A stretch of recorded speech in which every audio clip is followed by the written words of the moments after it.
aparece el primer fósil y eres consciente de que llevaba allí millones de años y que tú tienes una vida irrisoria a su lado. De un bocado de Tyrannosaurus Rex a una presa suya podía arrancar una extremidad. ¿En qué se parecen los dinosaurios de las pelis a los de verdad? Yo no me quisiera encontrar con un águila de 1,80 m cara a cara. Los únicos dinosaurios que murieron cuando cayó el meteorito fueron...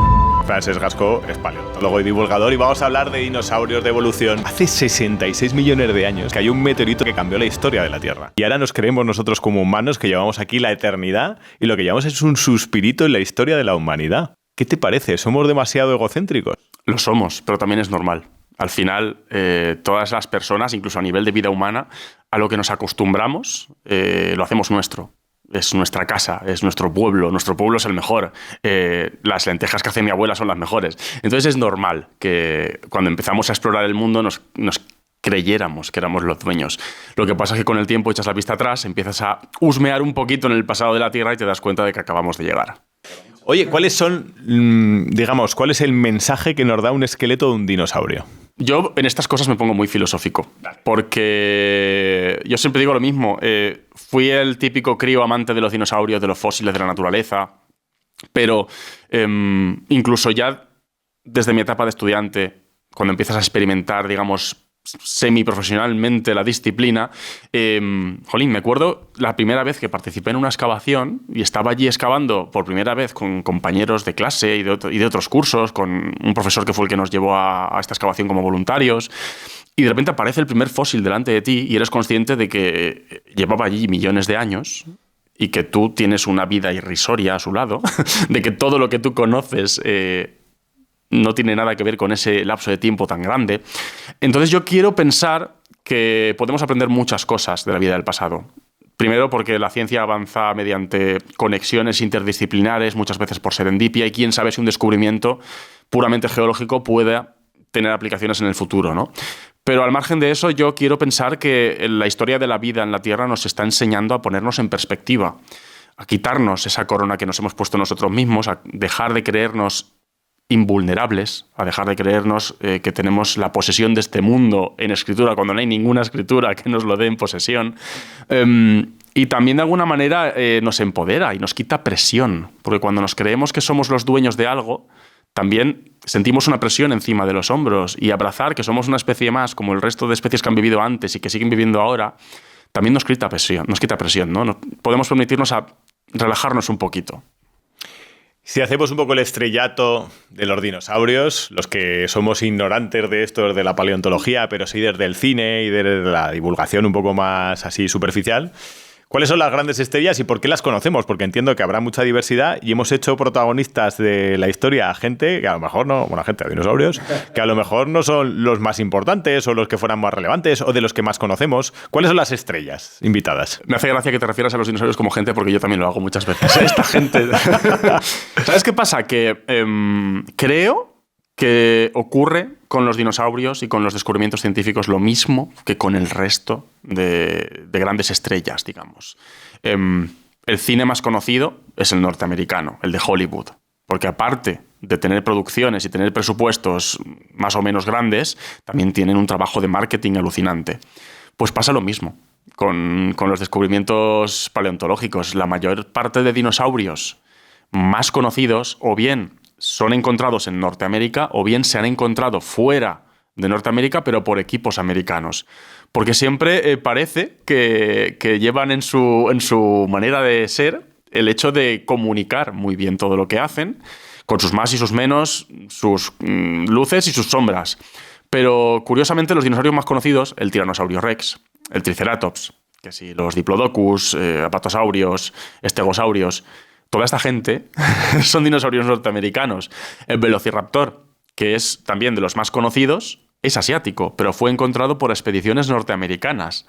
Al final empiezas a tirar del hilo y te das cuenta de que esta gente, ahora refiriéndome a los científicos y científicas norteamericanos, han sabido vender muy bien sus descubrimientos. Y es algo que estamos empezando a aprender el resto de comunidad científica. O sea, el marketing y la paleontología también van de la mano. No es que vayan de la mano el marketing y la paleontología, es que al final todo en esta vida nos llega mejor porque hay detrás un marketing hecho. Y es algo que tenemos que darnos cuenta. Que hay grandes descubrimientos que no nos han llegado porque no había un esfuerzo de marketing o simplemente porque no había canales que facilitaran esa difusión. Las circunstancias sociales en las que ocurren estos descubrimientos también tienen mucho que ver, ¿no? Si quitamos esa pantalla, digamos, de comunicación y marketing americana, ¿cuál es para ti el dinosaurio más flipante? Más flipante. Wow. Es que a estas alturas del partido. A estas alturas del partido, hablar del dinosaurio más impresionante. Mira, yo hace unos añitos ponía la mano en el fuego por muchas cosas. En plan, no vamos a poder saber esto nunca. Por ejemplo, el color de los dinosaurios, no vamos a poder saberlo nunca. Y hoy en día es que el registro fósil nos está dando tantas alegrías y está dando tantos descubrimientos. Entonces, claro, hace poco, por ejemplo, se publicaba un dinosaurio que nosotros llamamos ornitópodos, estos de pico de pato, de Asia, de China, que lo habían investigado una amalgama, una mezcolanza de investigadores e investigadoras de varias instituciones de diferentes países, entre ellos un colega nuestro italiano, Filippo, y resulta que este dinosaurio aparece ya no solo en un 95% de estar completo, porque aparece casi todos los huesos en su sitio, sino que además tenía marcas de la piel, incluso parte de una especie de filamentos, como si fueran púas de puercoespín que tenía este dinosaurio, conservadas a nivel celular, que podías hacer un corte, meterla en el microscopio y estudiar el epitelio, la piel de este bicho como si se hubiera muerto hace relativamente poco, ¿no? Hostia, porque había tanta información, estaba envasado al vacío, que había pasado. Hay tipos de yacimientos que es como si se envasaran al vacío al final. No, piénsalo. Al final, envasar al vacío, ¿qué hace? Extrae todo el aire, quite el oxígeno y no se produce una degradación de esos tejidos blandos. En este caso, en esa formación geológica, que es la formación Yixian de China, había un enorme lago en el que había un aporte de sedimento constante por cenizas volcánicas de erupciones cercanas. Cualquier bicho, iba a decir bicho viviente, pero bueno, cualquier bicho viviente una vez moría si caía en el fondo de ese lago, en un corto periodo de tiempo se quedaba sepultado por estas cenizas y por el sedimento del lago, y en un fondo del lago prácticamente anóxico donde no hay casi oxígeno y encima se sepulta muy rápido, pues eso se queda, como tú has dicho, casi envasado al vacío.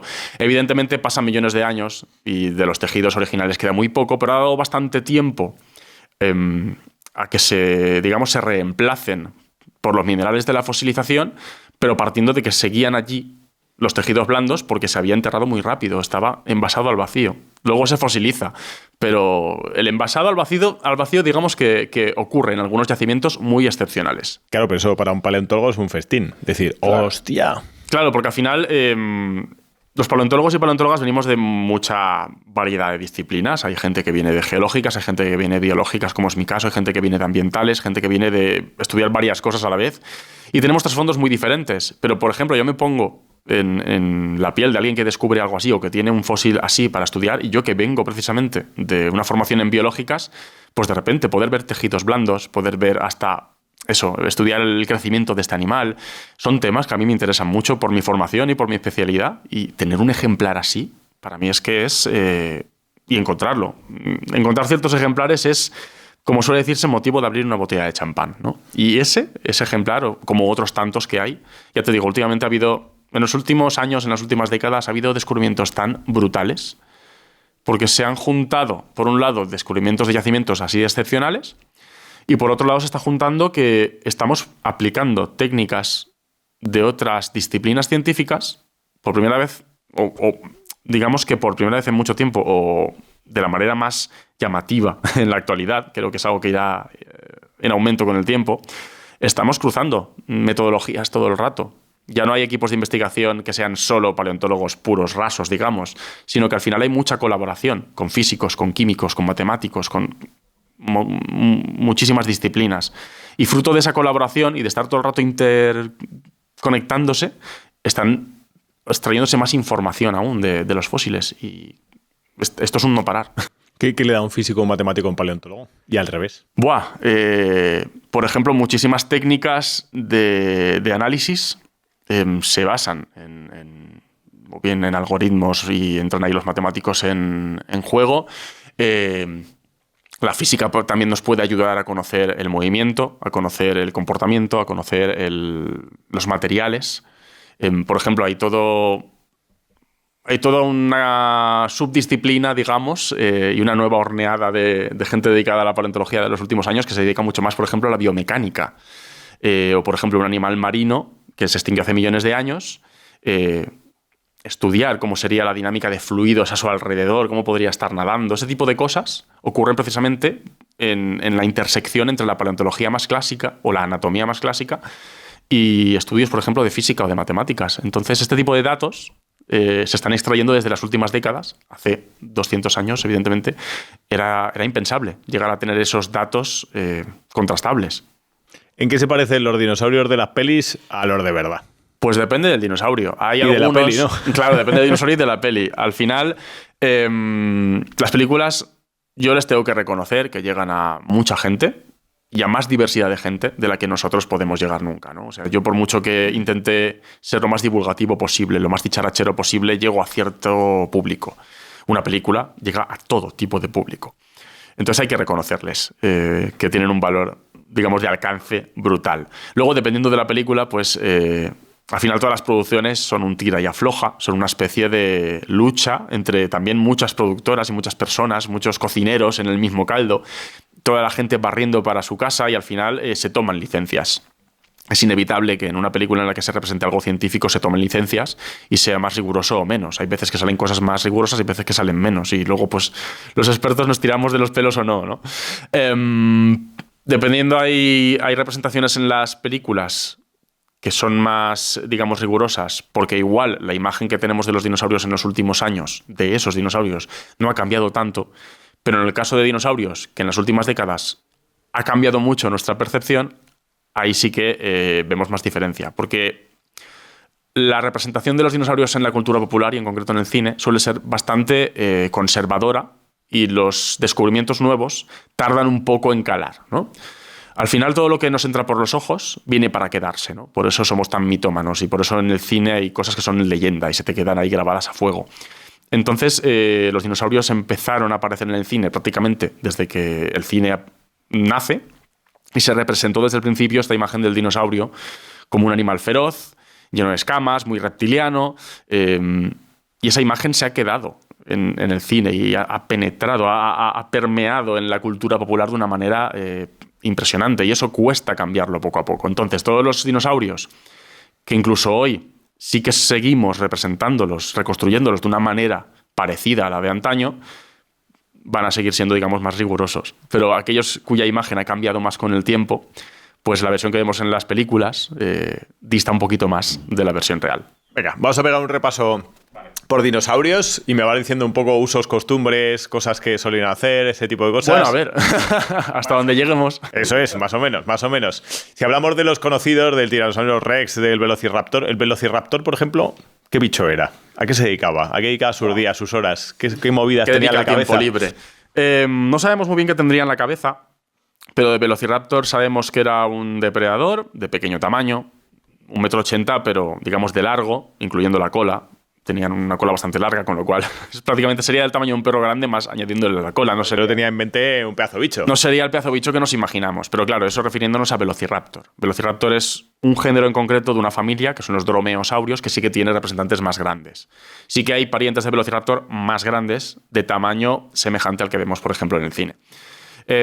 Cositas de Velociraptor que hoy en día sabemos que hace unos años no, que estaban completamente emplumados. Por eso se les sigue representando muy escamosos en el cine. Nos gusta mucho la imagen del Velociraptor escamosa, pero ya tenemos una evidencia súper sólida de que estaban completamente emplumados, hasta el punto de que tenían las típicas plumas remiges de las alas, que forman las alas en las aves, que salen del antebrazo.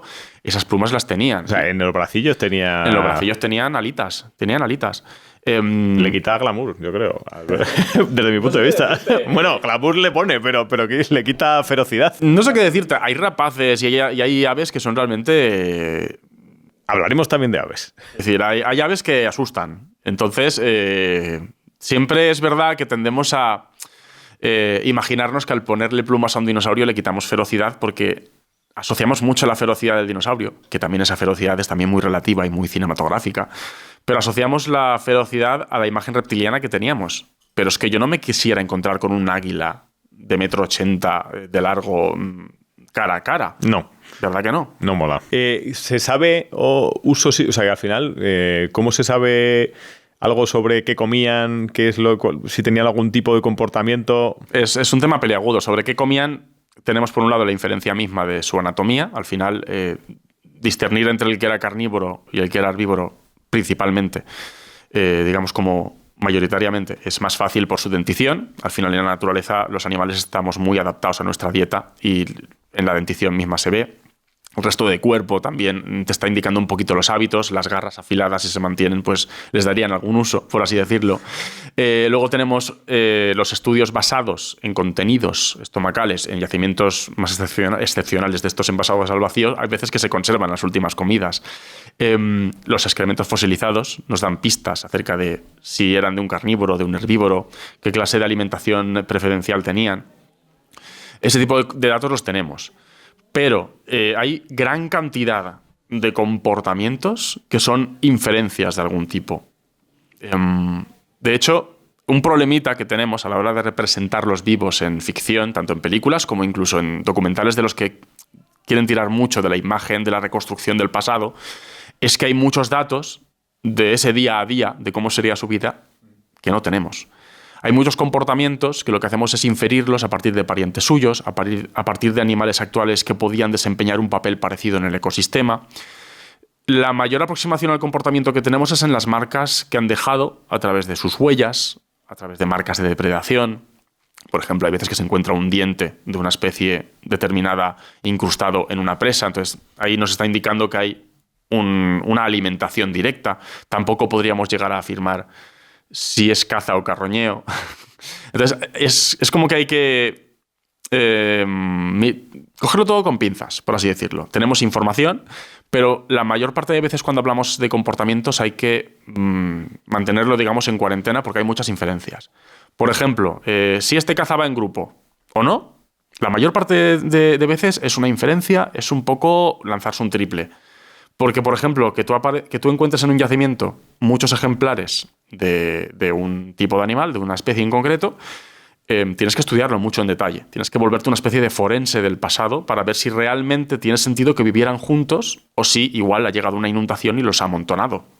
Entonces hay una serie de pasos muy rigurosos a seguir antes de poder afirmar que vivían en grupo o no.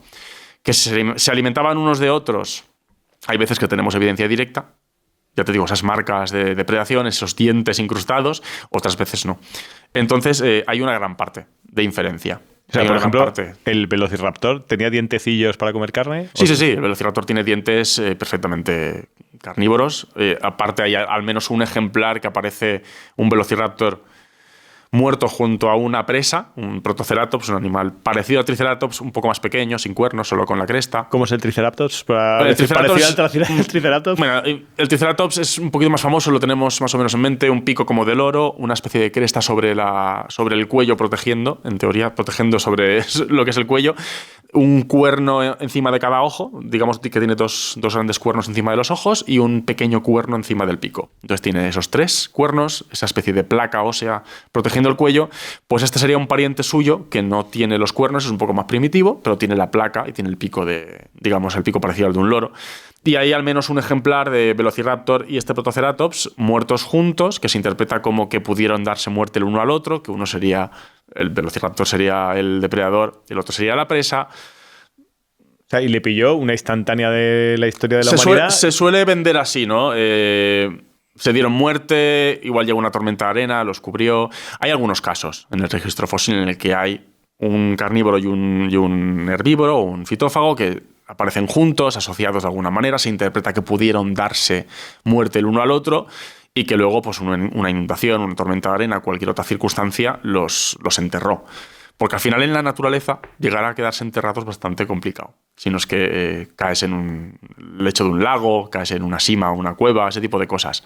Claro, pero esto es una movida. Ahora estoy pensando en voz alta desde la ignorancia más profunda, de decir, hostia, tienes el instante de la muerte tras el meteorito y sus consecuencias y 150 millones de años de historia previos de primitivos, o sea, de dinosaurios primitivos que tienes que saber. Esto fue por meteorito, esto fue por vejez, esto fue por... Al final, los únicos dinosaurios que murieron a causa de la gran extinción cuando cayó el meteorito fueron los últimos.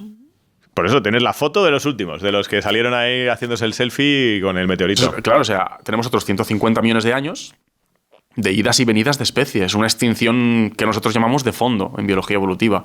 Las especies, digamos que van desapareciendo, a veces dando lugar a otras especies, a veces truncándose su linaje, y eso ocurrió durante 150 millones de años. Por eso, muchas veces cuando hablamos de la extinción de los dinosaurios, es verdad que la mayor parte de dinosaurios se extinguió.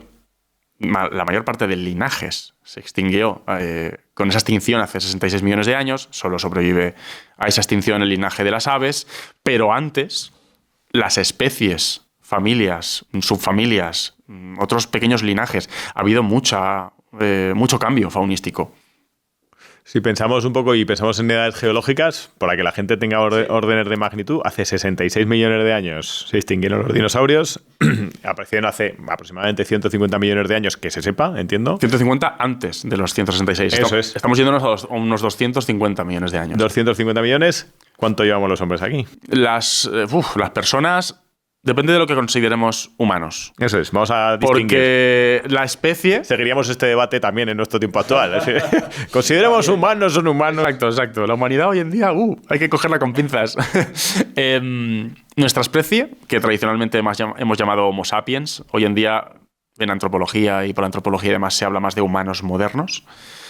Porque lo de sapiens parece que es una etiqueta de no tenemos abuela y nos ponemos aquí que somos los listos de la clase, cuando en realidad sabemos que otras especies ya tenían simbolismo y capacidades cognitivas de alguna manera. Pero bueno, lo que tradicionalmente hemos llamado Homo sapiens y que sigue siendo el nombre de nuestra especie, digamos, de manera oficial, los más antiguos confirmados son de hace unos 300.000 años en África.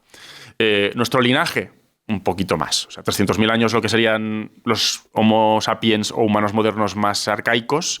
Los primeros del género Homo nos iríamos a 1,4 millones de años o así en África también, con Homo habilis. Nuestra familia, los homininos, ya se va un poco más atrás en el tiempo y nos iríamos a 5, 6 o incluso 7 millones de años, cuando parece que surge el bipedismo. Aún así, que son 7 millones de años al lado de 66 o al lado de 250, ¿no? Si vamos hacia los linajes de dinosaurios, ¿se pueden hablar como grandes grupos? O sea, es decir, si tuvieras que hacer una clasificación de dinosaurios para dummies, como es el caso... Sí. Tenemos más o menos claro los grupos de dinosaurios, los linajes, los grandes grupos de dinosaurios los tenemos bien conocidos y definidos. Dale caña. ¿Cuáles son los grandes linajes? A ver, pues por un lado tenemos los dinosaurios acorazados. Acorazados. Que suena bien. Acorazados suena bien porque además suena fácil. Pero nosotros los llamamos tireóforos, que es el nombre, digamos, científico. Acorazados, ¿vale?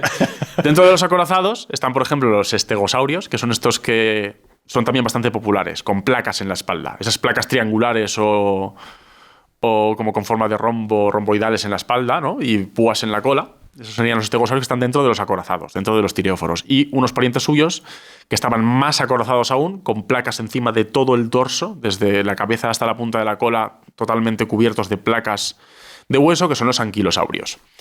Con eso tendríamos a grandes rasgos el grupo de los acorazados.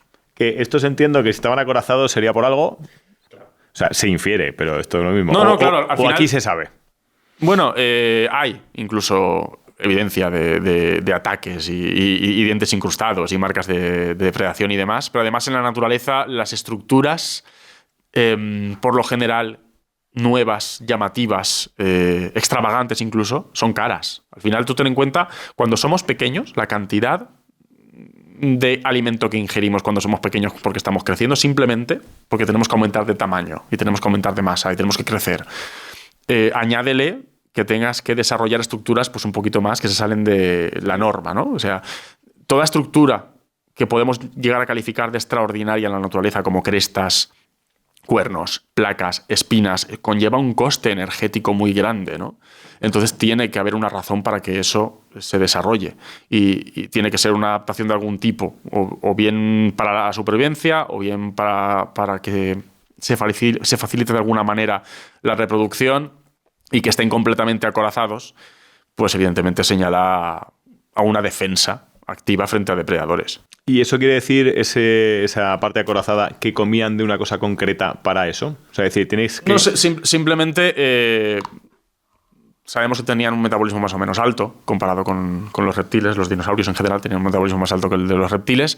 En ese caso, hasta donde sabemos, todos los dinosaurios acorazados eran herbívoros. ¿Qué quiere decir que tenían un metabolismo alto? Pues para que te hagas una idea, los reptiles actuales que consideramos habitualmente son de sangre fría y se pasan toda la vida creciendo. Crecen muy lentamente. Desde que nacen del huevo hasta que prácticamente mueren. Están creciendo. Están creciendo.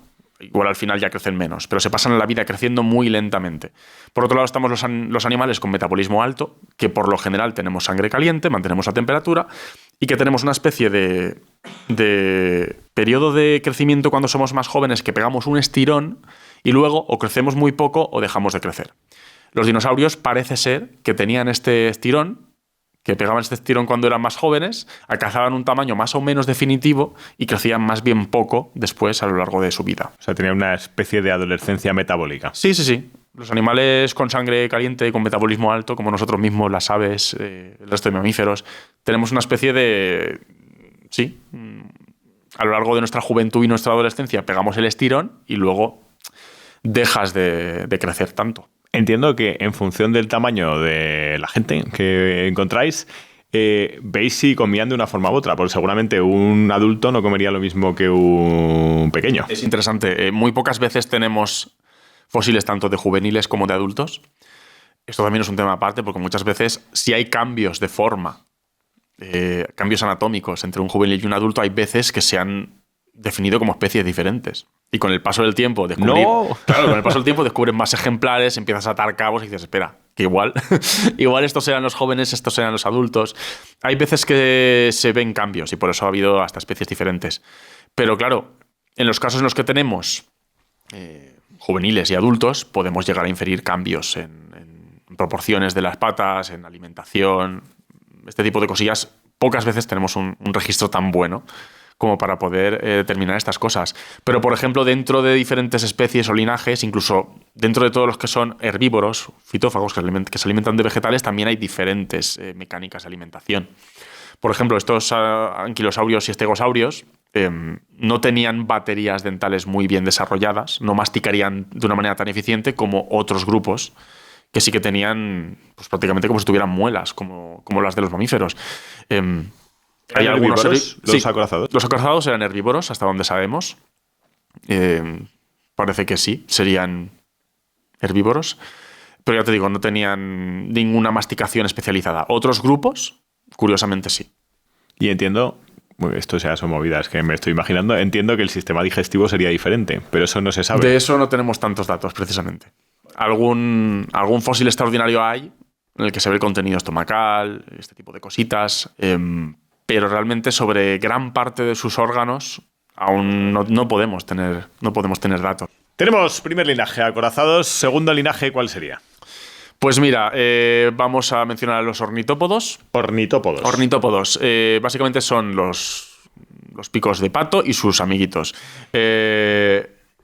Incluye a un gran número, bastante diverso, de dinosaurios que andaban tanto a 2 como a 4 patas. Podían ir cambiando un poco de locomoción.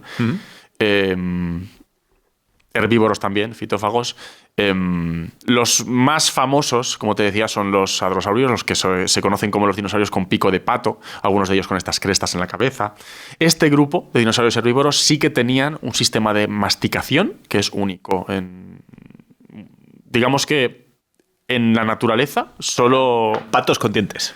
Sí, y prácticamente como si tuvieran casi muelas. Casi muelas porque no se les puede llamar muelas porque las muelas son de mamíferos, ¿no? Pero básicamente sí, tenían un sistema de masticación, o parece ser que tenían un sistema de masticación único, ni siquiera se parece al nuestro, al de los mamíferos. En la naturaleza solo masticamos activamente los mamíferos y algunos dinosaurios. Es una cosa muy rara. Fíjate, lorito. Es que sí, es súper curioso. Entonces, una característica muy llamativa de estos dinosaurios es eso, que pues eso, un pico, digamos, con el que cortar la vegetación y luego eran capaces de procesarlo con esta especie de batería dental de un montón de dientes modificados para que parezcan muelas y que servían para procesar en la boca la comida, que no es algo que ocurra entre los reptiles. Por cierto, los acorazados, más o menos, ¿qué tamaño podían tener? Hay muy variado. En general, en todos los linajes de dinosaurios, los más primitivos, los primeros del linaje, digamos, tienden a ser pequeñitos. ¿Ah, sí? Sí, y luego muchos se hacen bastante grandes. Los acorazados, hay más grandes, hay más pequeños. pero bueno, no están entre los más gigantescos de los dinosaurios. Y los ornitópodos entiendo que tampoco serán de los más gigantescos. Tampoco son de los más gigantes, aunque algunos los 9-10 metros de largo ya te los... Bueno, pues ya... Eso es un tamaño Ya se van normalito. solos. Eso es un tamaño normalito para un dinosaurio. Hasta los acorazados, algunos también podían alcanzar los 10 metros de largo, pero eso... Es que ten en cuenta que al final no dejan de tener una cola larga de reptil, entonces alcanzar cierta longitud para, para uno de estos bichos no es difícil. Un momento de atención. ¿Quieres echarme una mano y seguir viendo gente como esta en el canal? Si quieres que siga trayendo invitados como el que estás viendo, interesantes, y que te expliquen cosas sobre cómo no morir de éxito, suscríbete al canal, es gratis. No quiero hacer bromas al respecto. Que después de los ornitópodos, ¿qué tenemos? Mira, tenemos a todo un grupo de dinosaurios que tienen acorazada la cabeza. Nosotros, la terminología técnica es agruparlos con el nombre de marginocéfalos. Es una palabra infumable, lo sé. Pero básicamente son precisamente Triceratops y sus compañeros, estos que tienen esta placa y estos cuernos en el cráneo, y unos parientes suyos que en vez de tener una placa, lo que tienen es que tienen el cráneo mucho más grueso y que son los que típicamente representamos como dando cabezazos, ¿no? Como si fueran cabras batiéndose en duelo, ¿no? Entonces, todo ese grupo de dinosaurios hay o muy pequeños o muy grandes, y todos se caracterizan porque tienen, pues eso, la cabeza reforzada. Digamos que todo lo que es un refuerzo, una defensa en ellos está concentrado en la cabeza. O sea, ¿y hay alguna evidencia de esto de los golpes y demás? ¿O son movidas? Podía parecer movidas, pero hay estudios de patologías y se ve que están concentradas las patologías en los huesos del cráneo. Hay estudios incluso biomecánicos para ver si podrían absorber el impacto en base a cómo tienen las vértebras cervicales y demás. Todo apunta a que sí. Todo apunta a que sí que usarían la cabeza. Y en el caso de los parientes suyos, los Triceratops y este grupo que son los ceratopsios, incluso se han hecho estudios en los que se ve que algunos cráneos tienen heridas que encajan entre sí, como si se hubieran estado peleando entre ellos, ¿no? Como que los cuernos de unos encajan con la placa del otro de alguna manera. Entre dos Triceratops. Triceratops u otras especies, ¿no? Pero digamos que intraespecíficamente. También es muy habitual entre animales que dentro de una misma especie, por territorio, por reproducción o por lo que sea, pues se produzcan trifulcas. Entonces, en este caso, estas trifulcas vendrían con armas en la cabeza y serían más peligrosas. ¿Triceratops cómo es? Para explicar aquí a... Pues eso es común. el que antes hemos dejado caer un poquito. Es este animal grandote, tendría unos... Bueno, ahora mismo no te sabría decir cuántos metros podría llegar a alcanzar, pero igual unos 8 metros de largo sí que tendría, con esta gran cabeza, con la placa ósea, esta especie de placa de hueso que se extiende hacia atrás protegiendo el cuello. Los 3 cuernos son herbívoros. Por lo general, sí. Todos los datos que tenemos apuntan a que serían también un grupo herbívoro. ¿Y estos qué usos y costumbres tenían? ¿Se sabe algo sobre ellos? Hay algunos yacimientos de algunas especies diferentes. En Norteamérica, donde se ve, por ejemplo, una gran acumulación de individuos, se suele decir que serían gregarios, que vivirían en manadas, en grandes manadas. De nuevo, cada una de estas evidencias hay que mirarla con lupa. Nunca se sabe si igual es una mortalidad en masa por alguna inundación, ese tipo de cosas, pero aún así, pues que aparezcan en grandes números parece indicar que vivirían en grupos. Luego hay yacimientos de huellas que parece que por la anatomía de los pies y de las manos encajarían con animales de este grupo, donde se ve que las huellitas más pequeñas suelen ir en medio. Y de ahí hay quien extrae la inferencia de que en los grupos, los más pequeños o las crías, puede que viajaran, digamos, o andaran en medio, protegidos por los adultos en los flancos. Son propuestas, son inferencias, son estas hipótesis de trabajo que se tienen sobre sus usos y costumbres. Pero más allá de eso, más allá de las potenciales peleas entre ellos por estas marcas, más allá de este tipo de desplazamientos con crías en el centro, tenemos pocos datos acerca de su comportamiento. Tenemos los marginocéfalos y otro linaje. Otro linaje. Mira, vamos a ir con los dinosaurios de cuello largo. Dinosaurios de cuello largo, ¿qué es tu especialidad? Es mi especialidad, sí. Son los saurópodos y sus parientes. Saurópodos. Saurópodos. ¿De qué viene? Cuello largo. ¿Cuello largo? ¿Viene de...? No, en realidad viene de pie de reptil. Podos, sí. Saurópodos. Son grandes dinosaurios. Son los mayores dinosaurios que han pisado la Tierra, caracterizados por este cuello largo y esta cola larga, en proporción al cuello. Se suele hablar de que la cola larga va en proporción al cuello como para mantener el equilibrio, ¿no? Tienen grandes patas como columnares que soportan el peso. Son herbívoros. No procesan el alimento de ninguna manera. Cortarían con sus dientes la vegetación y lo tragarían tal cual. También tenían un metabolismo alto como todos. De hecho, de estos sí que he estudiado yo de primera mano el metabolismo y tenían su adolescencia, digamos, metabólica. Pegaban un buen estirón y luego ya crecían muy poco durante toda su vida. Pero por ser animales tan pesados, llegaban a remodelar mucho su esqueleto. Al final, de vivir, nuestro esqueleto también va sufriendo como pequeñas fisuritas y estas cosas, ¿no? Entonces, al final, cuanto más vivimos, cuanto más años vivimos, nuestro esqueleto internamente también más se remodela, ¿no? Digamos que el hueso está sanándose todo el rato, está renovándose todo el rato. Y por ser tan grandes y tan pesados, los huesos de sus patas suelen mostrar una remodelación muy fuerte. ¿Y qué más cositas podría decirte de estos dinosaurios? Una cosa muy curiosa es que pudieron hacerse gigantes, y estamos hablando de que superan muchos los 20 metros. Te iba a preguntar eso. 20 metros de... 20 metros, digamos, de media. 20 metros de largo es un saurópodo medio. Los hay muchos más grandes. ¿Cuál es el más grande que se ha descubierto? ¿Sabes qué pasa? Que los más grandes son inferencias, porque no se tienen esqueletos completos. Al final, cuanto más grande es un animal, dinosaurio o cualquier tipo de vertebrado, más difícil es tener un esqueleto completo. Imagínate que en la playa, de repente, te caes allí con tu bicicleta y tu bicicleta es más fácil que se quede enterrada en la arena, porque es algo pequeño, más o menos grácil, no abulta mucho. Con el paso del tiempo sería más fácil que se conservara una bicicleta en la arena de la playa a que, por ejemplo, se conservara un camión. Y al final poco queda sepultado por la arena, se queda más a la intemperie el resto y al final recuperarías muy poco de ese camión. Pues con los grandes dinosaurios pasa algo parecido. Salvo que tengas de repente una inundación o circunstancias que hacen que se entierre muy rápidamente, es muy difícil que un dinosaurio grande quede conservado. Por suerte ocurre, porque hay momentos en los que ha habido inundaciones, en cauces de río y demás, que sí que se han conservado. Pero por lo general, los mayores dinosaurios, ahora mismo está la competición entre Patagotitán, que es de Argentina, y otro de Argentina que se llama, curiosamente, Argentinosaurus. La competición está entre ellos, superaban los 30 metros de largo, pero no tenemos el esqueleto completo. Digamos que es una inferencia conociendo los huesos que se conocen y, digamos, escalando los parientes suyos para ver hasta dónde podían haber alcanzado su tamaño. Y estos eran herbívoros de cuello largo. Herbívoros de cuello largo. Así es. Y se pudieron hacer tan grandes porque tenían un sistema respiratorio parecido al de las aves. Tenían sacos aéreos que hacían que todo su cuerpo no fuera macizo, sino que tuvieran bolsas de aire. ¿Cómo sabéis esto? Porque esas bolsas de aire penetran en los huesos. O sea, un hueso de estos dinosaurios no es macizo, tiene cámaras internas. Y son cámaras internas con la misma estructura que se observa en las cámaras internas de los huesos de las aves. En el caso de los dinosaurios saurópodos, ocurre en el esqueleto, digamos, que nosotros llamamos el esqueleto axial, lo que viene a ser la columna vertebral. No se ve que estos sacos aéreos penetren en los huesos de las patas, como sí que ocurre en las aves. Pero claro, las aves esto lo elevan a otra potencia porque lo usan para volar. Entonces, digamos que las aves sí que son completamente neumáticas, están completamente sus huesos huecos.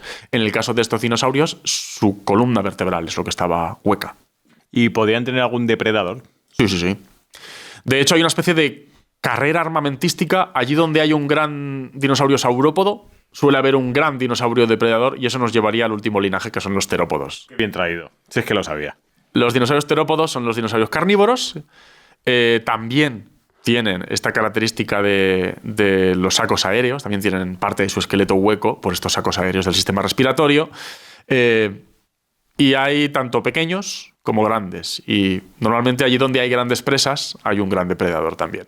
Vale, ¿cuáles son los famosos de la estrella de cine? Son los más famosos. Están pues los tiranosaurios, como Tyrannosaurus Rex, están los velociraptores, espinosaurios. Toda esta gente son dinosaurios terópodos. Todo dinosaurio carnívoro, por lo general, podemos encajarlo dentro de los dinosaurios terópodos. Son un grupo, un linaje de por sí que se especializó en ser depredadores o carroñeros, pero en cualquier caso en alimentarse de otros animales. ¿Qué sabéis sobre cada uno de estos? ¿Qué sabéis del Tyrannosaurus Rex, Pues que mira, es uno de los dinosaurios Por más suerte famosos? de Tyrannosaurus Rex sabemos bastantes más cosas porque hay más de 30 individuos recuperados. Te iba a preguntar también por el orden de magnitud de individuos recuperados por especie. Por especie no te lo sabría O sea, decir. o por linaje, digamos. Pero de Tyrannosaurus Rex tenemos muchos. Bueno, tienen los paleontólogos y paleontólogas norteamericanos, porque al fin y al cabo Tyrannosaurus Rex es una especie norteamericana. ¿Dónde Entonces, la encontraron? Aparecen en varios yacimientos del Cretácico Superior de Norteamérica, tanto en Canadá como en varios estados. Vale, o sea, en todos Estados Unidos, más o menos. En las parte de formaciones de esa edad en Estados Unidos aparece con bastante frecuencia Tyrannosaurus Rex. Suele aparecer junto a parientes de Triceratops y el propio Triceratops. Son dinosaurios que vivieron en la misma época, hacia finales del Cretácico. Pero claro, Triceratops ya lo hemos dejado en otro linaje. es una presa suya, digamos. Eso te iba a decir. Depreda el Tyrannosaurus Rex Sí. al Triceratops. Exacto. Digamos que sí, serían depredador y presa potencial. Y de Tyrannosaurus Rex tenemos más datos, tenemos individuos más juveniles, sabemos cómo crecía, sabemos que los más jóvenes serían más patilargos y más zancudos y correrían más, que los más adultos de Tyrannosaurus Rex serían mucho más masivos, densos y pesados y se propone que cazarían y correrían menos. Hay incluso debate en torno a si Tyrannosaurus Rex sería cazador o carroñero en base a esto. Hay quien propone que los juveniles serían más bien cazadores activos y los adultos igual pues serían más bien cazadores de emboscada o carroñeros directamente. Sabemos que el linaje de los terópodos en general es donde aparecen las plumas que luego heredan las aves. De ahí que Tyrannosaurus Rex tenía plumas. tendría algún tipo de pluma. Hay parientes suyos de la misma familia, digamos, de la familia de los tiranosáuridos, que tienen plumas, hay evidencia de plumas, hay marcas de plumas en yacimientos. Con Tyrannosaurus Rex en concreto, sus huesos no aparecen en yacimientos de estos envasados al vacío, no tenemos esa suerte. Sí que aparecen impresiones de escamas, con lo cual podríamos decir que Tyrannosaurus Rex, digamos, marca registrada, sería principalmente escamoso, pero viene de un linaje de emplumados, con lo cual no sería nada raro que conservara cierto plumaje. Igual que un elefante, lo ves de lejos y no te parece que sea peludo para nada, pero te acercas y tiene pelillos, pues de alguna manera se podría conservar algo de pluma porque vienen de un linaje completamente emplumado. ¿Qué más se sabe sobre el Tyrannosaurus Rex? ¿Tiene dientecillos? Tiene dientes como ningún otro dinosaurio carnívoro. O sea, la familia de los tiranosauroideos y Tyrannosaurus Rex en concreto tienen dientes muy especializados. Mientras que el resto de dinosaurios carnívoros, terópodos, tienen dientes con forma de cuchillo, a grandes rasgos, son planos, afilados, con un borde aserrado. Tyrannosaurus Rex tiene dientes mucho más masivos, mucho más gruesos. No son dientes aplanados. Son bastante gordos, ¿no? Pues son gruesos estos dientes. Entonces tienen una mandíbula bastante fuerte. ¿Estás haciendo así con la mano? No. Porque el tamaño era... No, el grosor de un diente de tiranosaurio sería como el OK. Así, ok. Que igual no es lo que hacías cuando te venía, ¿eh? Ok, hasta aquí hemos llegado. Entonces, tendrían una mandíbula muy fuerte. En sus esqueletos se ve que tienen inserciones musculares muy fuertes en mandíbula y en cuello. Y estos dientes tan gruesos, ¿no? Entonces se han hecho estudios biomecánicos, de los que hablábamos antes, jugando paleontólogos y físicos conjuntamente. Se han hecho estudios biomecánicos, incluso simulaciones, y parece ser que tendría una de las mordeduras más fuertes del reino animal, y con semejantes dientes, pues partiría carne y hueso de un bocado, ¿no? Que seguramente de la historia de la humanidad, porque no habrá animales... De la historia en general. Sí, sí.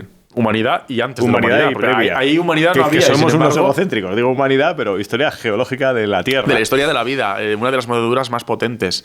Se ha calculado más o menos con ejemplos así muy... Pues sí, o sea, Massa y Mazinger Z discuten y se mete un Tyrannosaurus Rex, le arranca una pierna. Básicamente lo último que leí es que de un bocado de Tyrannosaurus Rex a una presa suya podía arrancarle de cuajo una extremidad.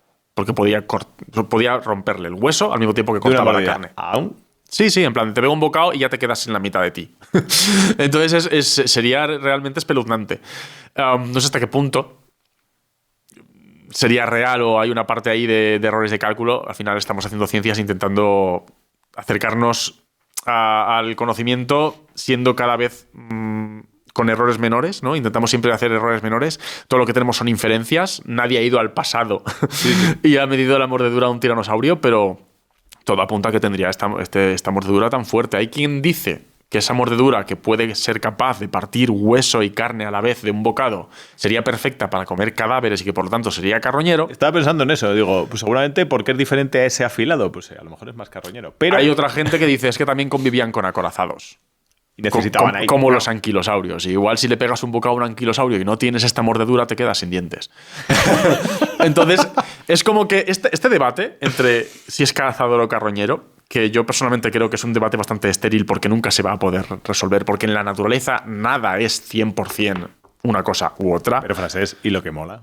No, mola muchísimo. Pero es curioso, pero para que veas este debate, que cuando alguien dice, pues mira, como tenía la musculatura del cuello y esos dientes adaptados a partir hueso, es porque era carroñero. Y de repente otro saca la carta de, pero vivía con anquilosaurios. Así que igual lo que hacía era especializarse en esas presas, ¿no? Entonces como que es un toma y daca muy divertido. Pero no debemos de perder la perspectiva de que en la naturaleza nada es blanco o negro. Sí. Rara vez en la naturaleza las cosas son tan marcadamente binarias, ¿no? Hasta las hienas, que las tenemos por carroñeras utópicas, cazan. Y hasta los leones, que los tenemos por cazadores utópicos, también comen carroña. Joder. Y dentro del Tiranosaurio Rex había como diferentes de esos 30 individuos que hay. O sea, sí. ¿qué diferencias hay entre ellos? Hay que decir cuál es. Bueno, esto como siempre, volviendo a que son inferencias, a que son estudios y propuestas y hipótesis de trabajo, hay propuestas de dimorfismo sexual. Hablando de. Sí, o sea, hay gente que dice que habría individuos que como que se diferencian dos tamaños y diferencias en robustez que podrían diferenciarse en macho y hembra. Hay quien propone subespecies o incluso especies diferentes dentro de Tyrannosaurus. Hay individuos más adultos y más juveniles, hay más grandes y más pequeños. Es una de las pocas veces en las que en paleontología de vertebrados y más en concreto en dinosaurios podemos estudiar poblaciones, por así decirlo. Tenemos diversidad de individuos, porque al final siempre nos estamos centrando mucho, sobre todo al hablar de dinosaurios, en este bicho medía tantos metros o su cabeza medía tanto, y en realidad todas las poblaciones de seres vivos son diversas en tamaño, en proporciones, y cuantos más fósiles aparecen de una especie, o de lo que consideramos dentro de una misma especie, aparece más diversidad, ¿no? Entonces, lo que se observa precisamente a lo largo de estos 30 y pico individuos más completos que unos que otros de Tyrannosaurus es que hay diversidad. Tanta diversidad como para que se pueda proponer posible dimorfismo, diferencias de edad, posibles subespecies, porque hay diversidad, que es lo esperable cuantos más individuos encuentras. ¿Y se sabe cómo era la reproducción? Si era una reproducción ovípara. A ver, ovíparos eran todos. Eran todos ovíparos. Al fin y al cabo, el viviparismo es una cosa rara en la naturaleza. Apareció en mamíferos y lo estamos ahí llevando desde entonces. Aparece también alguna vez en algunos animales acuáticos, porque están tan adaptados al medio acuático, sobre todo en animales que, siendo terrestres en origen, digamos que su linaje se adaptó bien al medio terrestre, respiran por pulmones y vuelven al agua. Como por ejemplo, en los reptiles hay varios linajes de reptiles que vuelven al agua. Entonces, hay algunos animales acuáticos que digamos que desarrollan ovoviviparismo, que no es viviparismo como el nuestro, sino que es que siguen teniendo los huevos dentro hasta que eclosionan y entonces nace la cría, ¿no? Pero los dinosaurios, que eran todos terrestres, hasta donde sabemos, serían todos vivíparos. O sea, ovíparos. Serían todos ovíparos. Y tenemos yacimientos con huevos y con cáscaras de huevo, incluso algunos, con suerte, algunos yacimientos con huevos tienen restos de los huesos de los embriones de muchos linajes. O sea, por ejemplo, hay huevos conservados de terópodos, de los carnívoros, hay huevos conservados de saurópodos, de hecho en España tenemos unos cuantos yacimientos, de ornitópodos, como los hadrosaurios de pico de pato también hay yacimientos con huevos, también hay huevos de acorazados. Sabemos que, digamos, la reproducción es ovípara en todos los casos, porque también es lo normal en la naturaleza, hasta que excepcionalmente aparece el viviparismo. ¿Qué tamaños de huevos, se encuentran en la...? Pues mira, para que te hagas una idea, hay un yacimiento cerca de aquí en Guadalajara, alrededor de Buendía, por allí en los alrededores, en las orillas de un pantano. Tuve el placer de colaborar en las excavaciones de este yacimiento hace unos años, en colaboración con gente de la UNED, y allí salen muchísimos huevos de dinosaurio saurópodo, de estos de cuello largo, y son del tamaño de un balón de balonmano, más o menos. No llegan a ser del tamaño de un balón de fútbol, pero un balón de balonmano, de ese tamaño pueden ser los huevos de esta gente. Los de los dinosaurios carnívoros son más bien alargados, pero también pueden llegar a fácilmente tener unos 20 centímetros de longitud y ser así como alargaditos. Pero de nuevo, hay mucha variedad de tamaños en dinosaurios. Hay especies más grandes, especies más pequeñas, y dependiendo de lo grande o pequeña que sea la especie y los adultos de esa especie, pues los huevos irán en proporción. Que siempre nos quedamos con los más grandes, pero recordemos siempre que también había dinosaurios pequeños. Que yo siempre he querido hacer una pregunta a un experto en evolución y en paleontología. Dime. ¿Qué es antes, el huevo o la gallina? Hay muchas maneras de contestar a esa pregunta. Y yo abogo siempre por plantearme qué ha aparecido antes en el registro geológico. ¿Qué aparecen antes, las gallinas o los huevos? Los huevos. Los huevos. Pues ya está contestada. Al final es una especie de broma filosófica para como proponer una pregunta que tiene difícil solución, pero es que esta broma filosófica se planteó antes de descubrir la evolución. Entonces, en cuanto se descubre la evolución, la pregunta del huevo y la gallina pierde un poco de gracia, porque puedes contestar desde una perspectiva temporal mucho más amplia, ¿no? Mucho más dilatada. Evidentemente, la gallina tuvo que nacer de un huevo, y tradicionalmente ese huevo está puesto por una gallina, ¿no? Pero cuando dilatas el tiempo y empiezas a observar millones de años, pues las gallinas llevan aquí 4 días y sin embargo los huevos pues aparecen en todo el linaje de los vertebrados desde que llegamos a tierra firme. El huevo tal cual lo entendemos. Evidentemente hasta los peces ponen huevos. En los terópodos supongo que habría una evolución en 150 millones de años, una evolución de un prototerópodo. Sí. Hasta nuestros días, que serían customizados y a todo meter y con todas las llantas bien y con todo fenomenal. O sea, se nota mucho esa evolución. O sea, soy capaz de ver los paleontólogos y decir, hostia, esto es un Tyrannosaurus Rex de todo a 100 y este es un Tyrannosaurus Rex a topete. A ver, digamos que los primeros dinosaurios de todos los linajes tienden a ser muy conservadores en su anatomía. De hecho, estudiar los primeros dinosaurios de todos los linajes es todo un reto, porque no habían llegado a explorar muchas posibilidades. Conforme avanzas a lo largo de esta era del Mesozoico, evidentemente te encuentras especializaciones mucho más bestias, mucho más grandes. Todos los linajes aumentan de tamaño. Sí que es verdad que dentro de los terópodos, igual que en todos los linajes, los más, digamos, los iniciales, los más primitivos, no serían ni tan grandes, ni llegarían a tener características tan extremas. Por ejemplo, en el caso de los dinosaurios terópodos, al principio no tenían estos grandes cabezones que tiene, por ejemplo, Tyrannosaurus, ni los brazos estaban tan reducidos. En el caso de Tyrannosaurus, esto de tener una cabeza tan grande y un brazo reducido ha sido algo propio de su linaje. Al principio, evidentemente, esta característica tan extrema no estaba. Y eso es algo que se puede ver en todos los linajes. Hasta los dinosaurios acorazados al principio no tenían placas por toda la espalda. Igual tenían pues pequeñas plaquitas de hueso, lo que llamamos osteodermos, que son los huesos que crecen, digamos, sobre la piel. Al principio solo eran plaquitas, como las que pueden tener un cocodrilo, ¿no? Los dinosaurios saurópodos al principio no eran tan gigantescos, no tenían cuellos tan largos, no eran tan masivos.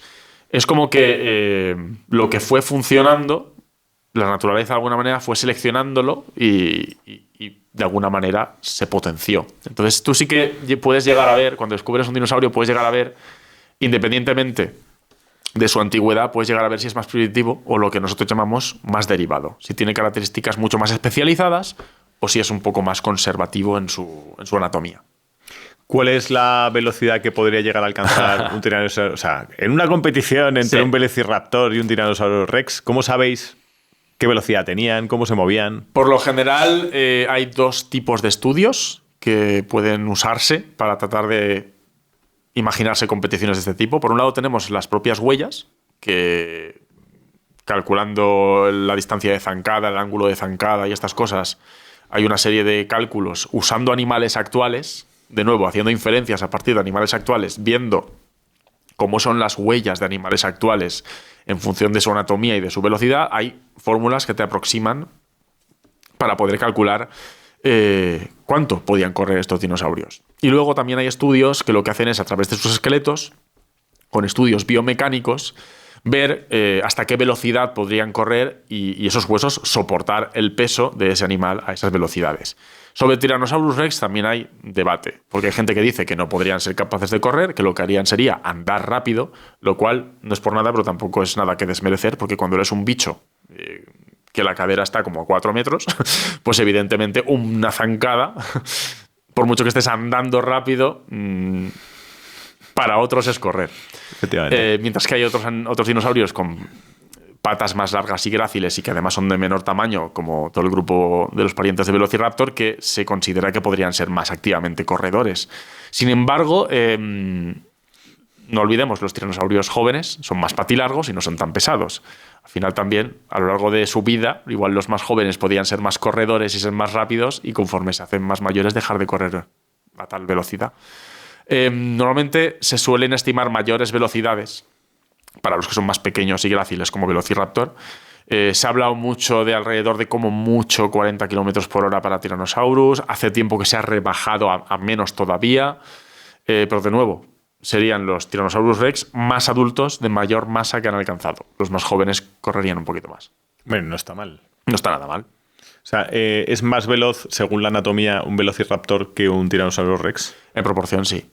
¿Por qué? ¿Qué les pasa para que sean más o menos rápidos? Bueno, para empezar, un Velociraptor tiene las patas, en proporción, las patas traseras más largas que un tiranosaurio adulto. Un tiranosaurio joven las tiene también largas.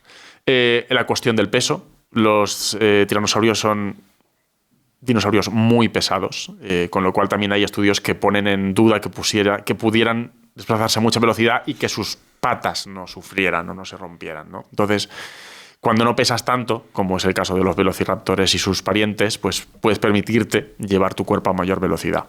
No hemos hablado de dinosaurios voladores y acuáticos.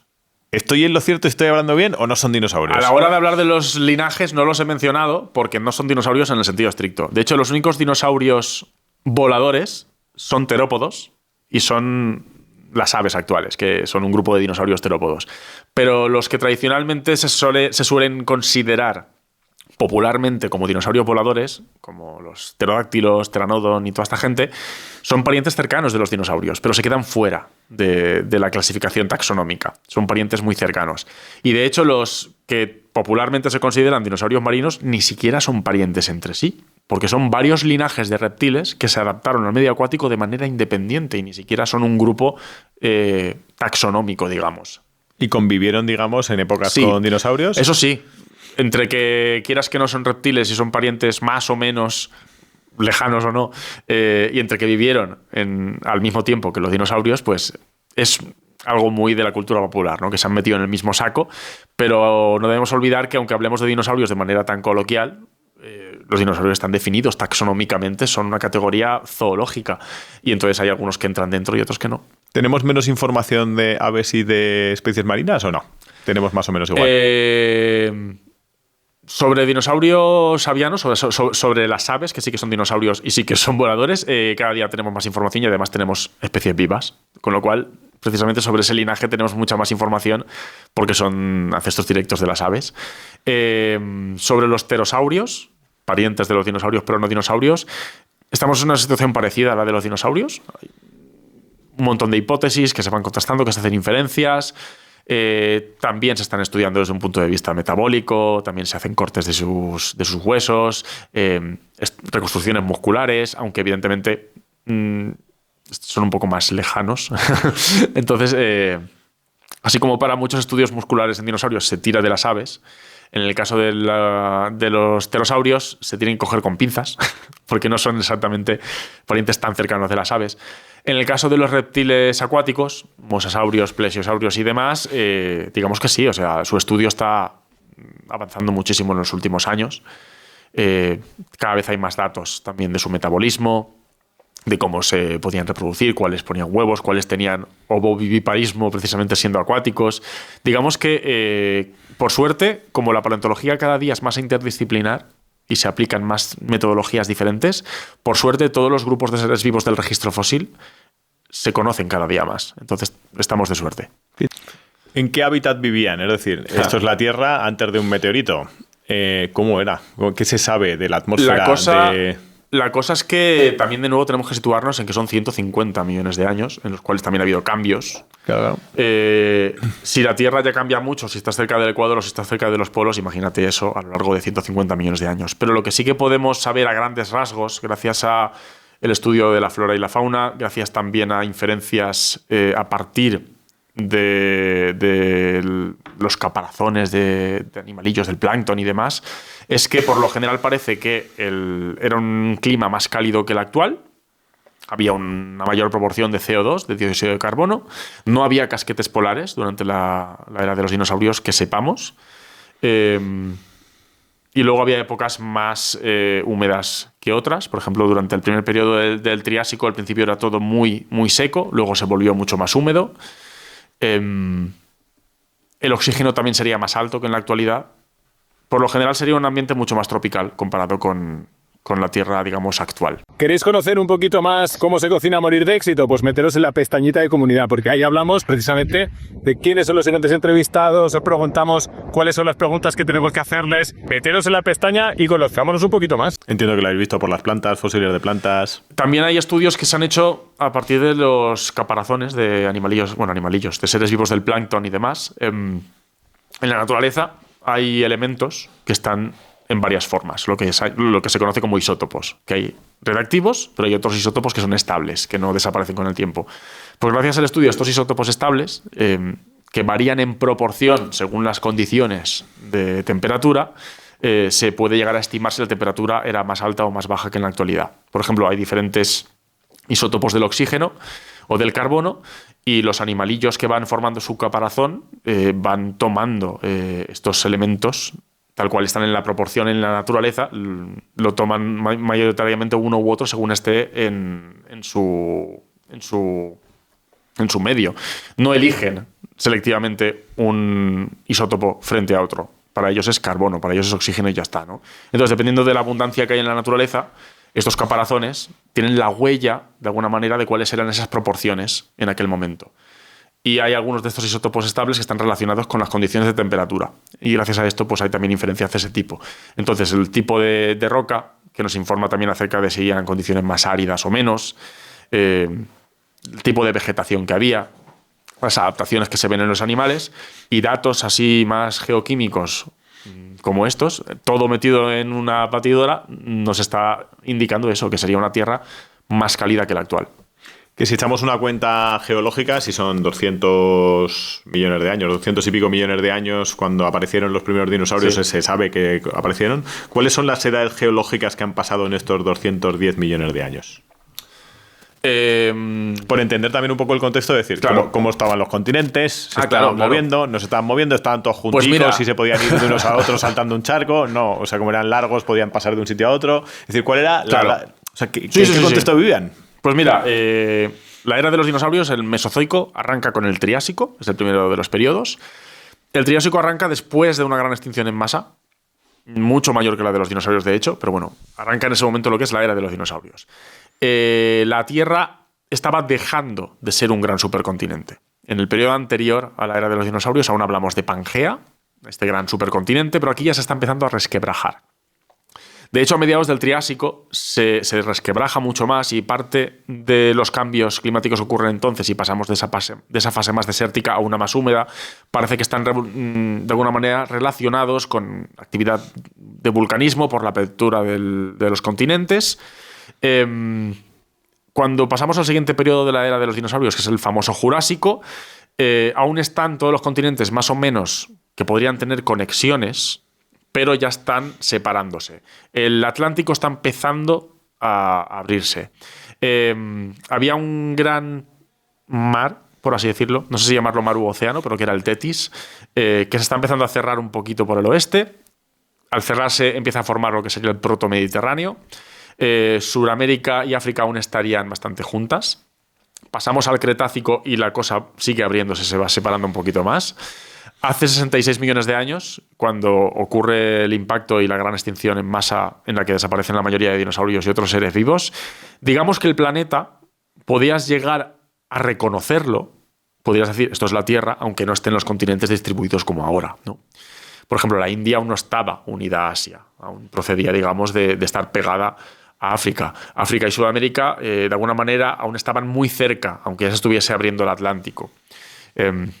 Fue a lo largo de la siguiente era, que es el Cenozoico o la era de los mamíferos, que ya finalmente los continentes acabaron de ocupar la posición que tienen hoy en día.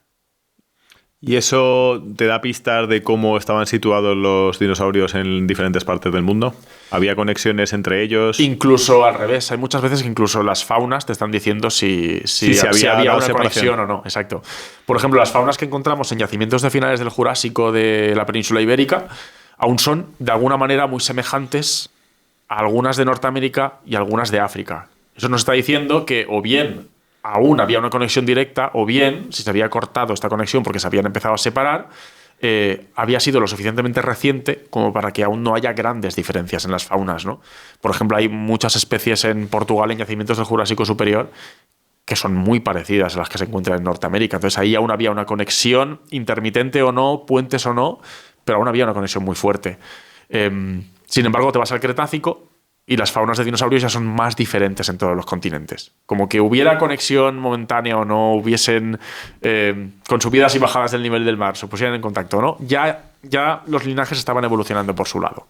Entiendo que la parte de paleontología y la geología van muy de la mano porque sabéis exactamente decir, en esta edad se encuentran estos minerales. Va todo de la mano. Al final, nosotros no podemos hacer paleontología sin hacer geología. Y al final la propia geología ha necesitado de la paleontología. Para entenderlo. Por ejemplo, la manera en la que se diferencian los materiales que aparecen en la superficie terrestre, las rocas, es en base a su antigüedad y en base al tipo de roca que es, ¿no? El tipo de roca nos habla de su formación. Y para hablar de la formación hablamos de un ambiente. Hay rocas que se forman en el fondo del mar, hay rocas que se forman en lagos, hay rocas que se forman por enfriamiento de magma. Todo eso es una reconstrucción de una historia. Y muchas veces se puede afinar más la reconstrucción de esta historia gracias a los fósiles que aparecen. Los grandes periodos, eras, en los que se subdivide la historia geológica, que es algo que es el sota caballo rey, el abecedario básico para la geología, en base se definen también a las presencias y ausencias de fósiles, a las apariciones y extinciones. Y nosotros igual. ¿Dónde aparecen los fósiles? Pues depende de la roca. No vamos al campo y empezamos a buscar como locos, sino que ya cuando, por ejemplo, ocurren lo que llamamos prospecciones, que son las búsquedas activas y de manera sistemática y científica de un yacimiento, lo hacemos de la mano de la geología. Sabemos de qué edad y qué tipo de rocas son las que afloran en un sitio y en base a eso sabemos en qué clase de ambiente se formaron y una antigüedad aproximada. Luego allí, un estudio más en detalle de campo te permite afinar más esa antigüedad, te permite afinar más ese ambiente en el que se formó la roca y dependiendo de ambas cosas aparecerán unos fósiles u otros potencialmente, ¿no? Aún así, yo siempre digo lo mismo, aún así, por mucho que tenga cerca de una montaña un afloramiento de rocas formadas en un lago a finales del Jurásico, nada me asegura que allí vayan a aparecer huesos de dinosaurio que se hubieran quedado enterrados en la orilla del lago. O sea, tengo que ir allí, patearme el campo y verlo. Solo cuando aparece realmente un hueso fósil asomando, tenemos un yacimiento. Y también digo siempre lo mismo, hasta para hacer ese trabajo, que no deja de ser más que patearte el campo y observar, hasta para eso, incluso siendo paleontólogos profesionales, siempre vamos de la mano de permisos de la administración, permisos de los dueños de los terrenos, porque al final los humanos llevamos poco tiempo aquí, pero en el tiempo que llevamos aquí nos hemos encargado de repartirnos el pastel. Y al final tú no quieres que te pisen el sembrado de almendros. Así que si vamos a salir al campo siempre tenemos que ir de una manera muy diplomática y además por ley. ¿Cómo es encontrarse un hueso de un dinosaurio? Es decir, ¿cuál es la experiencia que vive un paleontólogo cuando descubre decir, me cago en la leche? Pues es muy variable, dependiendo de la magnitud del hallazgo, pero a mí siempre me emociona. Yo en ese sentido siempre digo que en el momento en el que deje de emocionarme, encontrarme algo en el campo, será la señal para que me jubile o para que deje de dedicarme a esto y me dedique a otra cosa, porque me sigue emocionando. De hecho, lo que más me gusta de este trabajo, hay muchas cosas que son maravillosas, pero es que para mí lo que está en el núcleo, lo que me hace realmente emocionarme y lo que me hace tirar para adelante en esta profesión es precisamente la sensación del descubrimiento. En pleno siglo XXI, cuando estamos súper automatizados y parece que toda la vida está súper facilitada por todo lo que tenemos alrededor. Te puedes llegar a creer que está todo descubierto, pero de repente estás en el campo en una prospección o estás en una excavación ya sistemática y lo que hay bajo el suelo es desconocido y de repente aparece ahí un fósil nuevo, un fósil que nunca nadie, ningún humano ha visto jamás, que desde que ese animalito vivía hace millones de años no ha visto la superficie, y yo cada vez que encuentro una cosa siento esa especie de hormigueo, ¿no? A mí me emociona muchísimo y, por supuesto, cuando encuentras un yacimiento, cuando aparecen unos fósiles en un lugar en el que no había constatación de que había un yacimiento, y eso sí que es todavía un descubrimiento mayor. O cuando lo que en pleno campo ves que está apareciendo, estás siendo consciente de que es una especie nueva, porque tiene características que nunca nadie ha descrito antes. Esos momentos para mí son lo que pone en marcha un poco mi motor, ¿no? ¿Cuál es el parque de atracciones del paleontólogo? Es decir, ¿hay algún sitio en la Tierra de decir, ¡buah! Aquí si vas lo flipas? Es que depende, porque al final depende que te guste, ¿no? Las personas que nos dedicamos a la paleontología somos muy variadas, porque yo, por ejemplo, me dedico lo utópico, lo clásico de los dinosaurios, pero hay mucha gente que se dedica a muchas cosas. Hay gente dedicada a todo tipo de fósiles de todo tipo de seres vivos. Y también habrá gente que pise más campo y gente que no pise campo. Porque también tendemos a idealizar mucho la imagen de el paleontólogo o la paleontóloga en el campo en un yacimiento. Pero toda la investigación no se hace en el campo. De hecho, hay gente que trabaja activamente en paleontología y no pisan el campo nunca, porque igual trabajan con ejemplares que ya fueron recogidos hace tiempo, o trabajan gestionando bases de datos de descubrimientos de otro tipo, o trabajan haciendo estos estudios biomecánicos a través de simulaciones. No tienes por qué ir al campo, ¿no? Pero en mi caso personal, de una persona que es muy de trabajo de campo, soy muy de ensuciarme las manos, muy de meterme en el yacimiento. Hay ciertos lugares en el mundo que dices, es que son, pues eso, como el Disneylandia para mí mismo. Pues hay 3 lugares en el mundo. Esos 3 lugares, esos 3 santuarios. Esos 3 santuarios. De los dinosaurios. Por un lado tendríamos la formación Morrison en Estados Unidos, que es de finales del Jurásico, y aparecen pues los dinosaurios clásicos de esa época, los alosaurios, estegosaurios, diplodocus. Toda esta gente aparece en esos yacimientos de Norteamérica, y sería un lugar en el que dices, me gustaría ir alguna vez en mi vida. Luego tenemos en Asia, en el desierto del Gobi, yacimientos del Cretácico, donde, por ejemplo, han aparecido pues, Velociraptor, Oviraptor y toda esta gente, que son también, además, son yacimientos clásicos por... Eso ocurre en los 3 casos, que además de lo que aparece allí, también han venido cargados de narrativa, de las expediciones que se han hecho. Sí, ¿no? La historia que va La alrededor. historia. En el caso de Norteamérica, pues desde la época de la conquista del oeste, que se lanzaban expediciones y estaban allí en el campo con las tiendas. En el caso de Asia, del desierto del Gobi, igual, expediciones que algunas han sido locales, pero las primeras fueron desde el Museo Americano de Historia Natural. Imagínate las típicas imágenes de los camellos cargados allí. Esas imágenes que también tienen cierto romanticismo, ¿no? Y luego en África. También nos tendríamos que ir al centro de África, que ahí sí que tengo la suerte de esa espinita ya habérmelo quitado. Entonces, ya he experimentado lo que es estar en el centro de África, en Níger, en medio del desierto, con tu tienda montada a pocos pasos de donde están aflorando los dinosaurios, y esa experiencia de campo, de estar acampando cerca del yacimiento, que tu día a día sea levantarte por la mañana, hacerte el café, prepararte el desayuno con tus compañeros, y que todo el día sea de campo, tiene cierto romanticismo que a mí me sigue enganchando, ¿no? Con todo lo duro que es el trabajo de campo, sobre todo si te vas a un lugar tan inhóspito. Hay gente que disfruta este tipo de experiencias y gente que no. Es totalmente legítima. Ambos enfoques son legítimos. Yo soy muy de campo. ¿Y aquí en España hay santuarios de dinosaurios? Por supuesto. De dinosaurios y de cualquier tipo de fósiles de cualquier edad prácticamente. Pero, por ejemplo, de dinosaurios tenemos toda la provincia de Teruel. Bueno, Aragón en general, porque los Pirineos también son bastante potentes.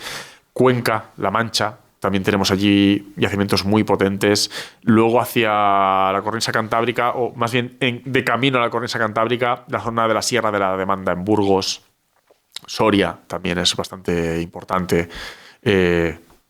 en Asturias, la costa de Asturias también, ya aparecen incluso yacimientos de dinosaurios en los propios acantilados. Con lo cual, el mar está también descubriendo nuevas cosas constantemente.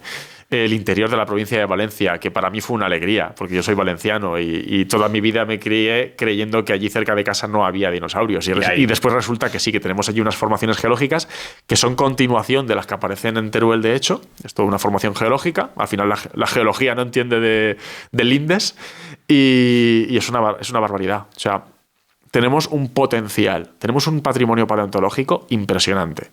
Y no es una cosa que diga en plan orgullo patrio, es que a la mínima que te fijas, muchísimos lugares del mundo tienen un patrimonio paleontológico latente, esperando a que alguien le haga caso, ¿no? Y al final, dependiendo de las rocas que afloren en cada sitio, nos están contando una parte de la historia de la vida.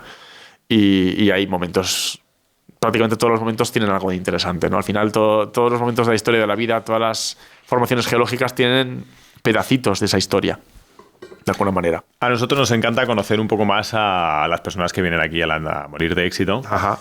Necesito que me digas un poco a lo largo de tu vida 2 momentos que han sido especialmente buenos y 2 momentos más jodidos. Esto va a ser duro. Ánimo. A ver, momentos buenos... Pues mira, sin ir más lejos, yéndome a algo bastante reciente, en 2022 estábamos en esta expedición y para mí fue un momento de cumplir un sueño desde niño, ¿no? Estar en una expedición en África con paleontólogos y paleontólogas de varios países trabajando en el campo, descubriendo especies nuevas. Era un sueño hecho realidad, ¿no? Entonces, participar en esa expedición en 2022 fue uno de los mejores momentos de mi vida, sin ninguna duda. Y luego también, no sé, soy muy de mi tierra, soy muy de mi pueblo, soy muy de mi familia y no puedo no pensar en ellos a la hora de buscar momentos buenos y momentos felices. Entonces, cualquier momento en el que hemos podido estar reunidos, mis padres, mis hermanas, cuando nació cualquiera de mis sobrinos y estábamos todos reunidos, son momentos que yo atesoro, la verdad. Entonces, cualquiera de esos momentos son buenos. Tengo que ponerlos como momentos buenos de mi vida. Momentos malos, por desgracia, son bastante recientes. Tenemos que viajar a 2020, en plena pandemia, cuando tuve que volver a casa porque, en fin, mi madre estaba terminal de cáncer. Entonces, en plena pandemia, con todo lo raro que era vivir la situación de aquel momento, que incluso lo raro de la situación de la pandemia fuera una minucia, porque estábamos en casa acompañando a nuestra madre que se estaba apagando por momentos, aquello fue duro. Además, en esa situación en la que estábamos todos aislados, ¿no? Fue bastante duro. Y también es bastante reciente el otro momento que está... Esos 2 son los peores de mi vida, y es que en 2024, el 29 de octubre, yo estaba en Valencia y estaba en casa de mi padre y llegó el agua y nos tuvimos que refugiar en el piso de arriba. Y estar a tu rollo, editando un vídeo con el portátil en mi antigua habitación de cuando era crío y de repente empezar a oír gritos por la calle. Que viene el agua, cuando no había siquiera ningún aviso, ¿no? Y salir a la calle y irte a la calle de atrás y ver cómo ves una especie de charco grande que va llegando, como si tuviera oleaje, y empieza a ganar metros por momentos. Y la gente poniendo cualquier cosa para que no les entre el agua en casa.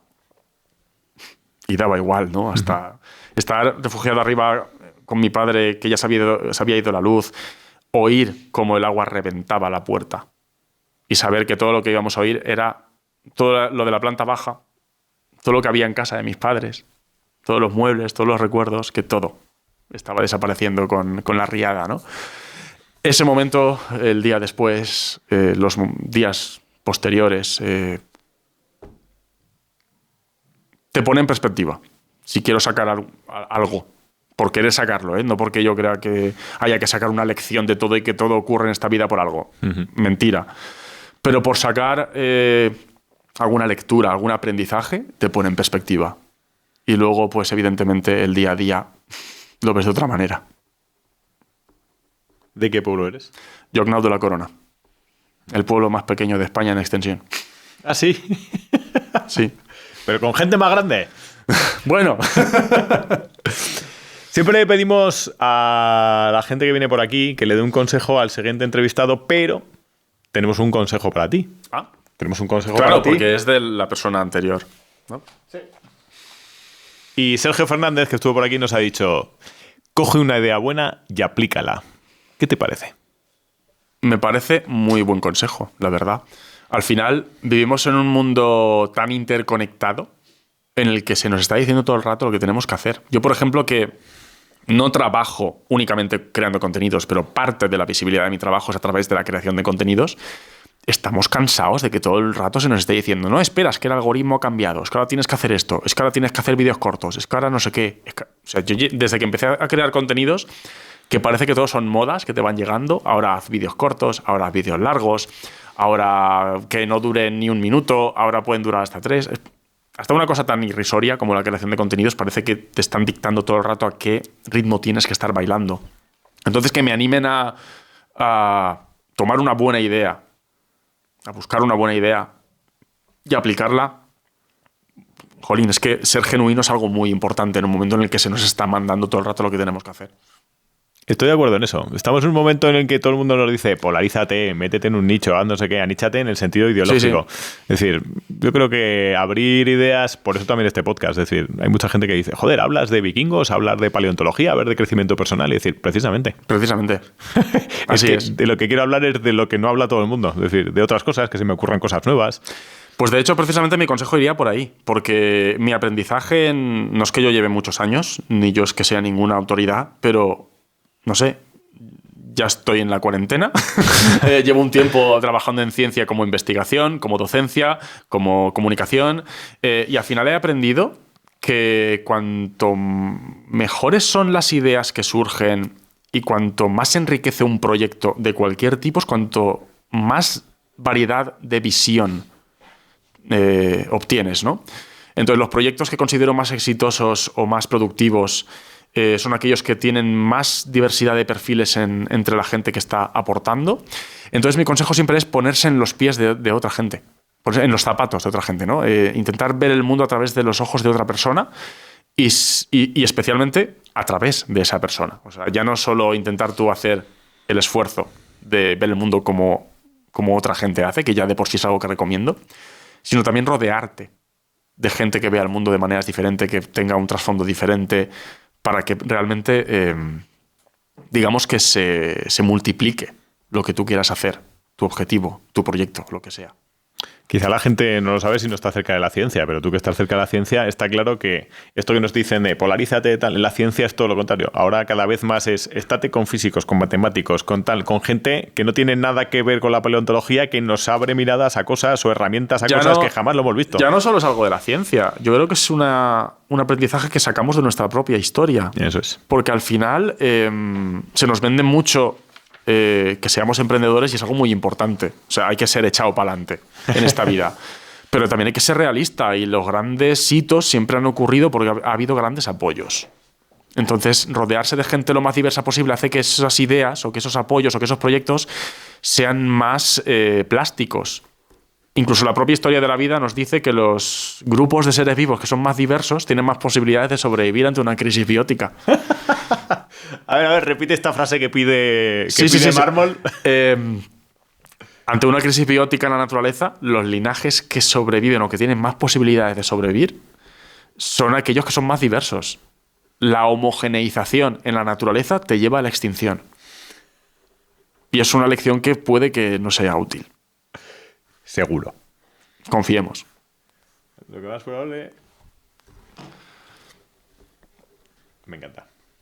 Al final todo se resume en el lamentable estado de conservación de los pandas, que son animales adorables y son preciosos y son maravillosos y cumplen su nicho en su ecosistema, pero están especializados a comer bambú.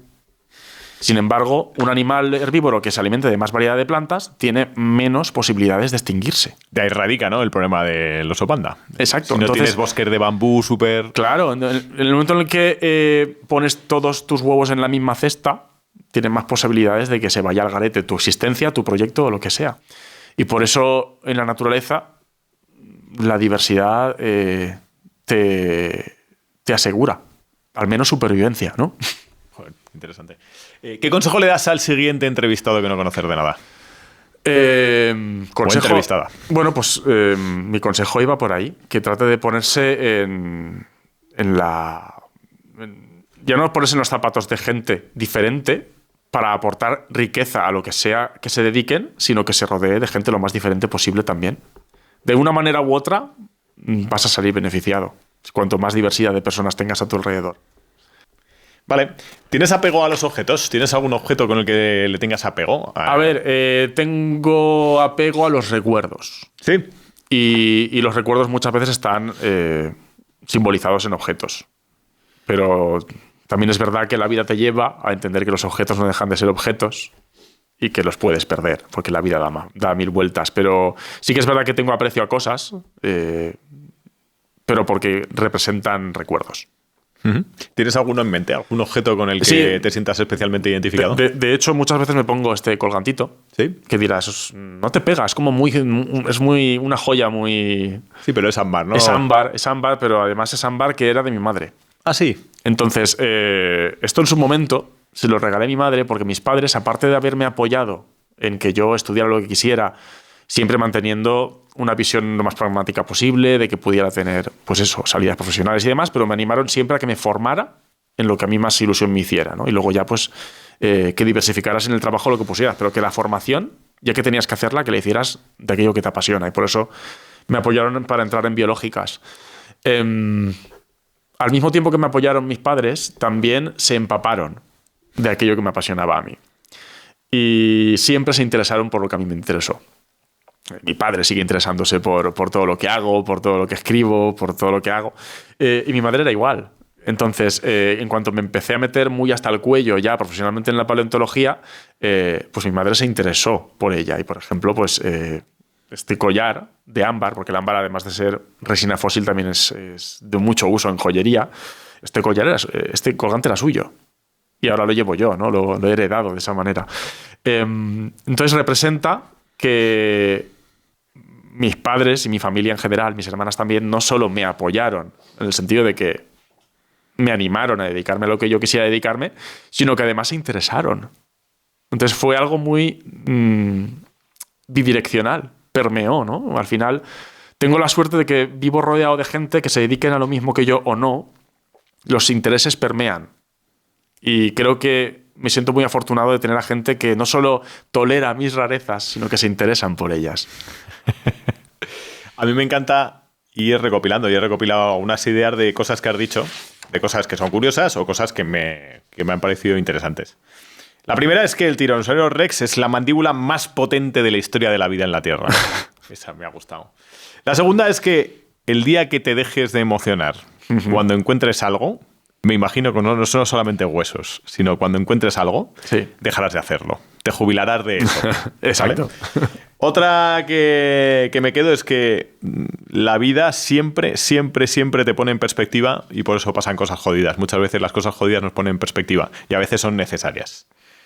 Y una última que me ha encantado, que es, ante una crisis biótica, a los que son más diversos, a las poblaciones más diversas, a los que no tienen los huevos en la misma cesta, son los que más van a sobrevivir.